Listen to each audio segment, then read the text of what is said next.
Yan. So, papakita ko po sa inyo itong MBS Vocatiology course using our AI assistant, no? So, ang ginagawa ng AI assistant, hindi siya yung nagtuturo talaga sa inyo na siya yung gumagawa ng lesson niya. Okay? Hindi po gano'n. Ang AI assistant, assistant ko siya na yung ginawa kong course, yung na-draft kong buong kurso na yon, yung lahat ng module na yon, pinakain ko sa kanya, inilagay ko sa kanya, so in-input natin yan, pinrogram natin sa kanya, at siya lang yung magtuturo sa inyo unti-unti. Siya yung magko-question sa inyo according sa lessons, siya yung mag-grading sa inyo according sa inyong answer sa mga question at saka mga essays. So kahit yung essay na sagot nyo, meron ako nilagay doon na add points hanggang uh, maka para tumaas yung grade niya sa essay. So ako ang naglagay noon, no? Yun yung safeguarding natin diyan. And assistant ko siya na magtuturo lang sa inyo nung aking lesson. So yun po yung AI assistant. Kaya yung iba kasi parang napaka-negative naman ng sinasabi, ang nagtuturo sa robot. So hindi, mali po yun. Okay? Assistant lang 'yan. Ang tunay na nagturo sa inyo, ako sa magitan lang niya. Parang ganito, meron akong microphone at yung microphone na yon ay ipinakalat ko ang speaker sa iba't ibang lugar. Yan. Parang ganito rin Zoom, 'di ba? Hindi yung Zoom, hindi yung laptop nyo, hindi yung headset nyo ang nagtuturo sa inyo. May tao diyan sa likod. Okay? Hindi yung cellphone nyo ang nagtuturo sa inyo. May tao diyan sa likod, may nagsasalita, may totoong tao diyan sa likod. Okay, nagets natin. So, medium lang ito. So, itong AI assistant, medium siya, at the same time, thinking medium. Nung marunong siya mag-isip, alam niya yung ginagawa niya, alam niya mag-calculate, kaya automated siya. Okay, yung may intelligence siya. Artificial doesn't mean na plastic or something, hindi. No, yun, hindi yun yung ibig sabihin talaga ng salitang artificial sa AI na hindi artificial knowledge 'yun. Bakit artificial ba yung knowledge ko? So hindi. So siya lang mag-aabot sa inyo. And ayan, ang vocatiology, kung ano yung tinuro ko kanina, yan, bibigyan niya yung lesson objectives, yung framework natin. So sa halimbawa, sa core foundation of calling, and calling is not self-created. So yan, ituturo niya din isa-isa. Yan yung sa first module. At yung nakita nyo kanina na tinuro kong curriculums na table ay nandito rin. Ibibigay niya sa inyo sa umpisa. Ayan. And pati yung grading system, ayan, nandyan na rin. Papakita sa inyo, may learning rules. Nandyan na rin. And then mag-a-ask yan ng student number para makapasok ka. So, mapo-provide lang yung student number, email ko sa inyo, ipi-PM ko sa inyo kapag enrolled kayo. And then yan na yung mga lesson. Kung ano yung nakikita nyo dito, yun din yung maituturo natin. So, same lang talaga. Ang kaibahan lang, ito, walang explanation, pero ako, ini-explain ko or binibigyan natin ng mga illustration isa-isa. And kung sakali man na kayo naman ang magturo nito, maganda kasi sarili niyong illustration, sarili niyong context, contextualization dahil kayong nakakilala sa inyong mga members or mga professional sa inyo. Kaya pwede kayong magpa-enhancement sa mga professional, how to use the AI, how to boost their income. At yung ibibigay ko sa inyo, as in talaga, hindi matutumbasan yung investment nyo na 400 pesos dito. Or, uh, sabihin na lang natin na talagang mapapakinabangan nyo sa ministry kahit hindi nyo target na mag-earn, kasi yun palang tinatawag nating discernment framework na nagawa natin ay malaking tulong talaga yan para makilala niyo yung mga leaders ninyo sa loob ng church. Supposed to be naka-post yun 499, pero willing akong ipamigay yon sa mga mag-enroll. So, yan po. Ibibigay niya sila na sa inyo, and ang kagandahan nitong AI assistant natin, halimbawa may mga real world example tayong nilagay diyan. And pag kinlik niyo po yan, para makilala niyo sila ng lubos, makikita niyo dito sa gilid. Kahit cellphone lang gamit po ninyo, 'pag kinlik niyo po ito merong mga ang tawag diyan ay embedded link. Buhay po 'yan 'pag kinlik, bibigyan ka niya ng magre-redirect po 'yan sa Google at i-inspire niya kayo kung ano yung nagawa nila in connection din sa ating lesson. So ayan, ang legacy niya at influence niya, visionary leadership, yung technology with art, 'di ba? So si Nelson Mandela sa South Africa po ito eh. Ang kanyang calling ay kahit may nangyaring suffering at saka discrimination doon sa South Africa. So ginamit niya yung buhay niya para matigil yung apartheid, yung discrimination against racial or racism, yung mga black sa mga white. And ayan, Mother Teresa, meron pa dito. Bagamat Catholic to, si Mother Teresa, pero yung buhay niya kasi inspiring, yung pagiging missionary niya. Okay. So, doon tayo sa inspiring, no? Hindi doon sa kanilang belief system. So, ayan. At ito po yung mga example. May quiz. Ayan, halimbawa. Ayan. According to 2 Timothy chapter 1 verse 9, pag-click nyo nga yan, may devotion na rin agad. Bibigay sa inyo kung ano yung sinasabi ng 1 Timothy 1:9. Ayan po. Who serve us, yung context, theological themes. Kaya, talagang mapapastudy kayo dito. Then, answer kayo. Yan. Pagkatapos nyo mag-answer, may question. No skipping yan. Hindi yan magko-continue kapag hindi nyo sasagutin. So, meron ding ita-type kayo. Ito halimbawa, I am called by God to what? Halimbawa, I'm called by God to teach. And then to serve sino? Sinong isa-serve mo? To serve pastors and minister through what? Through online platform. So, yun yung sinulat ko diyan. Ayan, equipping ministry. At ginradean na rin ako diyan kung paano ang grading niya. So, ayan. Pass daw. Quiz score 100%. Isang tanong lang naman, hindi naman pahirapan. Ano po pala? 5 questions ito talaga. Binawasan ko lang dito sa akin para maka-move on tayo at mapakita ko sa inyo. So, ita-type mo lang, ayun na. Subject to na about affection, dream. Ito na yung teleology. Teleology. So, what do I love? May objective na. So, tuloy-tuloy po yan. And, doon sa pang-apat, ibibigay din yung link. Ibibigay yung link ng Offer Alchemy at saka itong Vocatiology ay itong What Makes You Different. So hindi nyo ma-activate itong mga What Makes You Different, Offer Alchemy kung hindi nyo tatapusin itong course. Okay? So hindi nyo to ma-access hangga't hindi ninyo matatapos itong Vocatiology. So ilan lang naman yan eh. Actually kahit mamaya matatapos nyo to lahat eh. And then matitrigger nyo si What Makes You Different at saka si Offer Alchemy. So ano ba yung meron kay What Makes You Different? Si What Makes You Different, ano ba masasabi mo bakit unique ka? Yun yung tinutukoy ko kanina. Ano bang meron sa'yo? So yan. Stop competing. Start reframing. So ang kailangan mo lang gawin, eliminate, reduce, raise, at yung completely i-reinvent mo kung ano yung meron ka. Instead na sabihin natin faster service, become the only brand that guarantees in 7 days or eat free.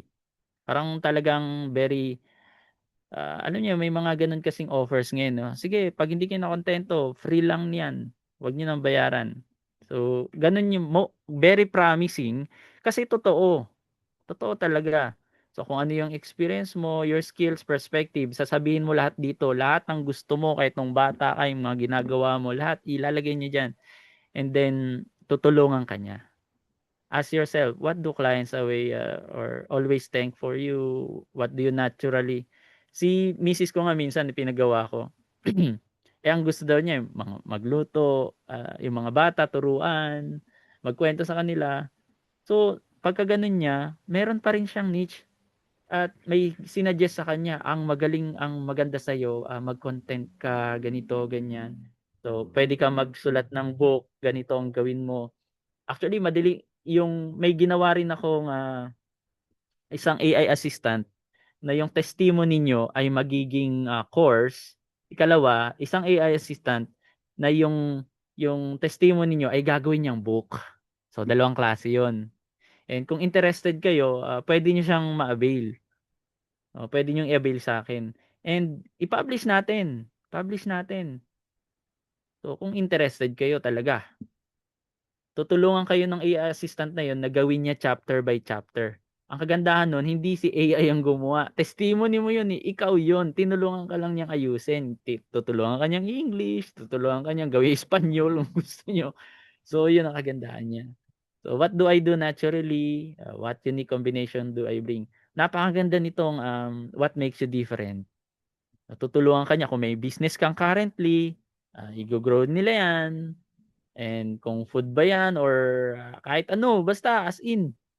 So create a category. Meron akong pinagawa dito, eh, nagma-massage siya, massage. So lahat binigyan siya kung ano yung ano niya, pagma-massage niya. Binigyan siya ng logo, binigyan siya ng ipo-post niya sa 7 days, binigyan siya ng marketing strategy, binigyan siya ng, ano yung magandang tagline, okey lahat ang dami. So, tuloy-tuloy po 'yan kaya maganda po ito. So, anyway, ito pong what makes you different ay galing, hindi po ako ang gumawa nito. Ito ay galing kay Peng Joon. Peng Joon is the one of the, youngest millionaire na nag-start nung, two 2004 or 5. So, youngest millionaire po siya na Malaysian and nagpa-seminar siya dito at patungkol sa AI. So, nag-VIP tayo do'n para makuha natin ito. Ang VIP ay it cost 30,000 and ito yung nakuha ko sa kanya na app. So, biruin niya 30,000 plus, bibigay ko sa inyo libre. Then ito, gawa rin niya po itong Offer Alchemy. Kaya makikita niyo diyan na nakalagay Peng Joon. Okay. Then, dahil binigay niya 'to sa amin at nabayaran naman namin 'to, ibibigay ko sa inyo ng libre. So ang mga nandito, help me craft an irresistible offer for business. How can I improve my products, perceive value? Halimbawa si Pastor, Franco, yung mga books niya ay paano ibenta, ay grabe, magugulat kayo sa magiging resulta. What bonus should I add to my offer? Can you help me with price, justification? So, ito yung maganda, Offer Alchemy. It will transform your ordinary offer into gold with irresistible positioning. So, kaya nga ang sabi nila, eh, hindi na hindi na uso ang content creation. Ang dito sa Offer Alchemy, ang pinaka the best is yung context creation. Ano yung context meron siya, dun mo siya i-touch. Yun yung specific lang ng mga tao ang target mo. And, mahuhulog na yung loob nila sa iyo sa magitan noon. Anything na kung sino ka, kung ano yung kaya mo, kung ano yung business mo. At kung marami kang line of business, yun ang kagandahan, mabu-boost mo silang lahat. Okay? Kayang mag-boost lahat, pero one at a time, one at a time. And kung mabilisan man at may mga manager kayo dun, latagan niyo, i-inspire niyo, i-motivate niyo, i-mentor niyo, dadami ka. Ikaw mismo, magkakaroon ka ng army. So, yan ang target talaga natin dito sa Vocatiology, no? Na, magkaroon tayo ng army. At kung iba-iba tayo at may hinahanap ako na wala talaga sa akin, nasa inyo. And then doon tayo magko-connect. Gagawa tayo ng isang grupo na Agapay. And magtutulungan din tayo sa mission. Then while we're earning, kasi diyan din tayo ibe-bless ng Lord, eh. While we are earning, kailangan alam ng Lord yung laman ng heart natin. Kasi pag mali yung laman talaga ng heart natin, hindi tayo hindi rin niya tayo ibe-bless, eh. Ano ba motive mo? Kaya importante din 'yan, eh. Ano ba yung motive mo? Kung talagang gusto mong, um, ma-boost yung income mo, magkaroon ka ng 6 figures a month, okey? So, ako aaminin ko naka 6 figures in 1 month ako pero makita niyo yung bahay namin, butas. Yung sarili ko pa nga hindi ko pa mapaayos ng gusto, eh. Ah, yung salamin ko, sira na hindi ko pa mapaayos. Kasi, I give more. I give more and the more na ginagawa ko yun, mas maraming blessing talaga ang dumarating. Mas maraming wisdom and knowledge ang binibigay ng Lord at mas ino-organize niya tayo. Yun nga lang mas mas mas dumadami yung nagagawa mo, mas marami ka ring basher. Yun yun talaga hindi mo maiwasan yun. Kasi part yun, eh, part ng blessing ng Lord yun, 'no? Dun mo mararanasan talaga na nagbubunga ka. Kaya ayan, try natin. Help me craft an irresistible offer for my business. So, kinlik ko siya and ito yung, ibibigay niya. So, tatanungin ka, etong offer alchemy kasi dapat meron ka na. Kaya mauna talaga yung what makes you different. Itong what makes you different kasi, kung ano yung mabi-build sa'yo dito, yun ngayon yung gagawin mong alchemy. Okay. So, 'pag may na-build ka na gusto mong gawing product, so may gagawan ka niya ng, hook, ayan, headline mo na ilalagay sa Facebook, 'yan. People don't buy a service, they buy a better version of themselves, 'yan. So, dream outcome, increased livelihood. So, ang dami niyan. Result in 7 days. Bonus 1, 2, 3, value stock, price framing, risk reversal, so urgency, scarcity. So meron siyang lalagyan na ang deadline ay ganito, limited slot lang.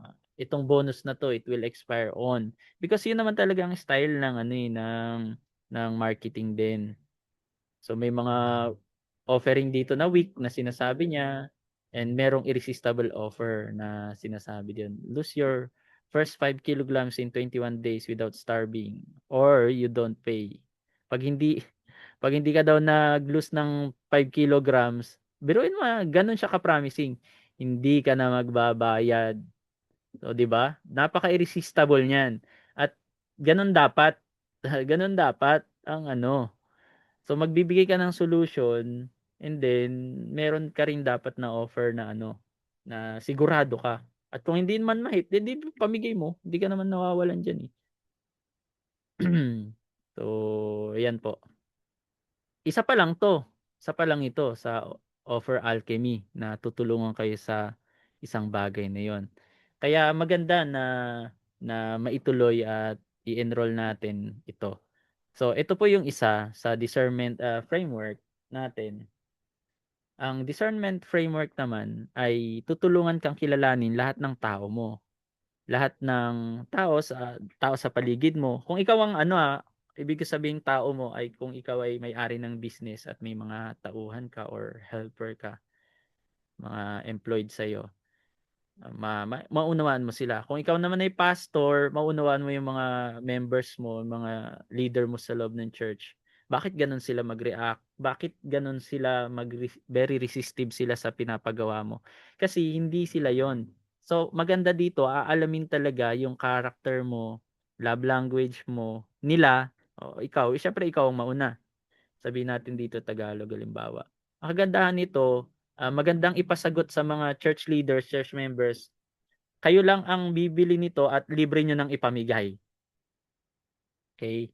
Libre ko din ibibigay actually sa inyo, eh, kasi ang bibilhin niyo lang sa akin is, yung Vocatiology na course, which is napakababang halaga talaga yung 400. Ano pa nga, eh, parang ako ang lugi dun talaga. Kasi ang dami kong hirap, pagod at oras. Halos talaga hindi tayo natutulog para lang makapag-share, makatulong. Kasi yun talaga yung laman ng heart ko. And ibibigay ko lang sa inyo. So, yan. Kagandahan nito, Ilocano, Bisaya, Tagalog, English, Spanish, Chinese. Sinubukan ko lahat yun. Kaya niya kahit Russian. So, lagay natin dyan Tagalog.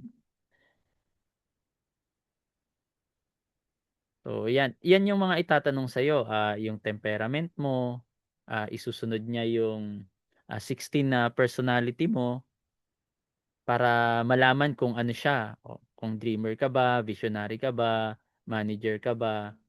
So marami yun, 16 types yun. At mas madali mong malaman at mabigyan ng assignment yung isang tao kasi yun yung kanyang, character or personality. Itong temperament by nature yan. Yung 16 personality type by nurture. Dahil yun yung mga nakapaligid sa'yo, yun yung binabasa mo, pinapanood mo, nano-nurture ka, nagiging personality mo or yung bagay na yun, character. Itong temperament, pinanganak ka na may ganito. So, apat lang itong temperament. Mas lumalakas ka ba pag may kasama maraming tao, komportable ka mag-isa? So, i-discover talaga eh. Halimbawa, mag-isa. Halimbawa lang to magra-random tayo. Kapag may problema, mas inuuna bang pag-isipan ng malalim bago kumilos agad o kumikilos agad? Kilos agad. Hmm.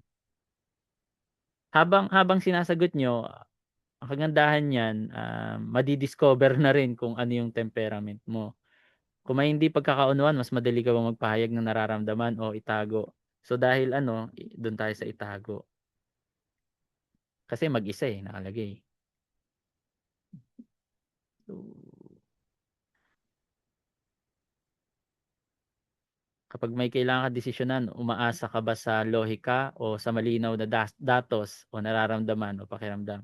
Sabihin na lang natin pakiramdam. Alam ko na alam ko nang lilitaw diyan kapag ganito yung sagot. Kapag nasa stress, magiging aktibo ka ba o kumikilos ka ng mabilis o tahimik? O siyempre tahimik. Parang bini-build up ko kunwari yung isang ugali. May bagong oportunidad na gawain, excited ka o siguraduhin? Siguraduhin. Ayoko ng excited. Pero may mga tao talaga excited agad eh. Di na naninigarado. Kapag ikinasaktan, na-disappoint, gaano katagal bago makarecover? Mabilis lang ba o matagal? Matagal. Siguro mapagkimkim, ganyan. So pakikitungo sa iba, mas mahalaga magkaroon ng malalim na relasyon o ah, hindi hindi kalalim. Kumbaga, ayaw mo masyadong wala kang pakialam kung makilala mo silang gusto o hindi. Yan. May iba kapag may kailangang gawin ng grupo, mas komportable ka bang sumunod sa direksyon o ikaw ang nagdedesisyon? Ako nagde-decide. Kadalasan kasi ng mga ganitong app, English. So ang kagandahan nitong AI assistant natin, Tagalog. Pwede pa mag-Bisaya yan, Cebuano, Ilocano. So pag may mali o pagkukulang, mas madali mo bang aminin agad o mas pinipili mong iproseso muna ito bago ako magsalita? Magproseso. Kasi ang pangalan ko nga, proseso eh. Kapag may pagbabago sa plano, madali ka bang mag-adjust o manatili sa original? Adjust. Ah, wrong spelling pero naintindihan niya yan. Sa paggawa ng gawain, mas nakatuon ka ba sa tama at detalyado o mabilis at matapos agad? Mabilis na, sa tama na lang. Tama, detalyado. Baka ang lalabas dito blue, ganyan. Kapag may taong nangailangan ng tulong, mas natural ba sa'yo nakiramay o solusyon? Pakikiramay. Pag ikaw ay may goal, mas motivated ka ba sa resulta o proseso? Proseso. Sa leadership, nakikita mo ba ang sarili mo bilang nakatakda ng direksyon, nag-uutos o tahimik? Tahimik, suporta. Kahit barok ang sagot, maintindihan niya yan. Batay sa iyong blue, sabi ko na nga di ba? Blue na may kahamang green o phlegmatic. So, may apat na kulay. Kahit sa C21, yan din ang pinopromote ko. Kasi madali kang mag-disciple, madali kang magbigay ng task sa isang tao dahil alam mo na ganun siya. Hindi mo siya ipapaharap sa maraming tao kung ang kulay niya ay blue. Pero pag green siya, blue at green, ibig sabihin na kahit papaano ay kaya niyang, actually ang sociable color yellow. So, sanguine yon. So pag sanguine, color yellow, siya ang ipaharap mo sa maraming tao. So minsan si sanguine ayaw magpautos, i-train mo siya. Pero at least kasi kaya niyang humarap sa maraming tao. Yung iba naman yung mga blue, observant 'tong mga 'to, pero magaling magplano, sila ang paggawa mo ng plano. O ikaw gumawa ng ituturo natin sa ganito, sa ganyan. Ikaw mag-organize nito, ikaw kumuha ng attendance. Yung mga gaano hindi involved yung mga tao. Actually, sasabihin din nito yung pwede mong ipagawa, no, sa ministry. Ayan, tignan natin. Ito ang paliwanag. May malalim kang mag-isip, maingat sa desisyon, tahimik, may malasakit ka, nakatuon sa kalidad at kahulugan. So introverted ka pero decisive ka. Ang strength mo, malalim kang mag-isip, mataas ang standard mo, may empathy ka naman makiramay, kaya mo mag-lead, na hindi ka controlling, flexible ka naman. Ang weakness mo, matagal ka mag-move, tinatago mo nararamdaman mo, pwede ka mag-overthink.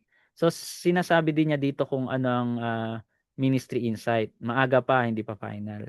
May potential ka sa role na nangangailangan pa ng depth. May care ka naman, hindi kailangan ng spotlight pero may influence. So sa personality ng nurture, magpo-focus tayo kung paano ka magpa-function at mag-isip. Yan. Ito na yung nurture, ito na yung 16 personality types. Sa 16 personality type, sasabihin niya yung specific na kaya mong gawin. Kung ikaw ba ay visionary, dreamer, manager, architect. So yun, itutukoy niya diyan. And sa love language, malalaman mo rin kapag ang love language niya ay touch, bawal mo siyang paluin. Kung ang love language niya ay affirmation, hindi mo siya pwedeng saktan ng mga masasakit na salita. Ang maganda sa kanya, appreciate mo. So, yun. And fivefold ministry gift. Sa fivefold ministry gift, i-discover din niya. Hindi hindi as title yun, ulitin ko. Yung fivefold ministry gift. Pero may mga giftings din kasi na kung ano yung character ng isang prophet, apostle, pastor, teacher, and evangelist, iba-iba kasing character niyan na nagre-reflect sa iyo. So kung ang lumitaw doon evangelist, edi siya yung i-train mo na mag-evangelize. Kung ang lumitaw doon teacher, siya yung i-train mo na teacher. Pag may lumitaw doon na pastor, ayun na, alam mo na, i-duplicate mo ng sarili mo. Kasi baka ikaw yung pastor na makati ang paa at apostle ka, gusto mo mag-church planting at pumunta naman sa ibang lugar, makikita mo sa loob ng iyong iglesia na merong isang potential na pwedeng mong pagkatiwalaan. Kasi mismong siya, madi-discover niya sarili niya, yung pala talagang gusto ko. So, calling na yan. So, yan yung vocatiology. Kaya, napakaganda nito, subject na to. At magagamit talaga natin sa church at enhancement sa kung anong meron tayo at kung sino tayo.